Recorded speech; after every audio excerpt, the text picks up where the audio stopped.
Hello, so this is our project Space Inventory Management System, ISS Cargo Tracking and Management. Our project includes the 3D container packing, space inventory management, ISS cargo, priority based allocation, and greedy algorithm using the spatial optimization. So you can see this is the homepage of our project. And our the space station is generally divided in various kinds of zones, which you can see, and in that zones on clicking on that zone you can also see the name of the zone, the containers in it, and the number of items in that zone. On clicking that you can also see the zone. Now coming to the zone page, here you can see various kinds of the zone.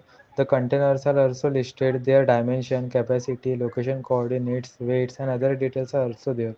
Now here comes our main part, which is the 3D zone visualization.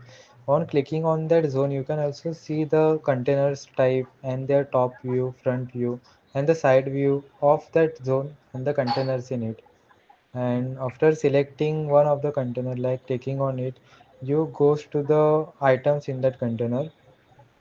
Then the container page is loaded and you can see all types of the items here, where the item name, its priority, category, quantity, mass, uses, and expiration date is mentioned.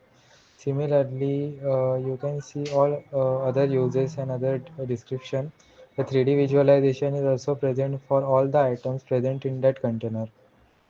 Coming to the next page, this is the storage management page where there are the items and containers. You can also add item, add manually or directly you can upload the CSV.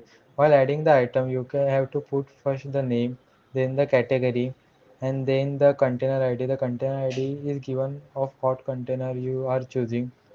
So now selecting the priority and adding the item, it will be added in the list. You can see. Coming to the next page, which is the waste management system. In the International Space System, there may be the occurrence where you have to manage some of the waste. So you first put the container ID, then selecting the undocking date, then the maximum weight of the item, and then generate a return. You will process your request and you can see all the steps here, the retrieval ID, the manifest, and all. This is the next page, which is the activity logs page.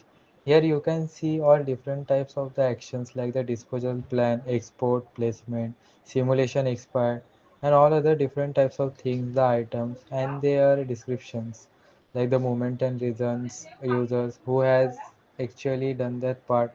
And here we have to put different types of the filter, and on that filter we will get the logs. Simulate item uses page where we have to search the item, select the item, and then select the date on which we हाँ have हाँ दे till दूंगा. which we have to simulate the data. Like here we select the January 14 and here we select the simulate. Now it's processing and here you can see the simulation, all types of simulation, the item and their priority list and everything present here over here. And there the remaining uses, item expire and the item deployed today also.